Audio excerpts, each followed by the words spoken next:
अतिवृष्टीच्या पार्श्वभूमीवर महाराष्ट्र सरकारने जाहीर केलेली मदत ही महामदत असल्याचं भाजपचे नेते अशोक चव्हाण यांनी म्हटलंय। या मदतीनं झालेले सर्व नुकसान भरून येणार नसलं तरी आधार मिळणार असल्याचं अशोक चव्हाण म्हणाले। यावेळी त्यांनी विविध स्थानिक मुद्द्यांवर देखील भाष्य केलं। शुल्लक राजकारण जे जिल्ह्यात चालतं ना ते सोडून द्या, ते कधी संपणार नाही।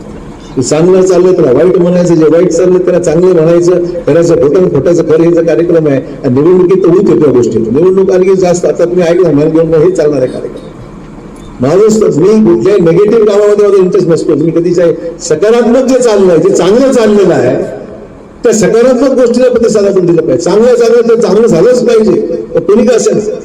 आमचं म्हणणं एवढंच आहे की माझा जिल्हा महाराष्ट्रातल्या टॉप 10 मध्ये माझा जिल्हा राहिला पाहिजे, ही माझी भावना आहे। काढण्यामध्ये तो तसा मी तसा, हे काही उपयोग काहीच उपयोग नाही।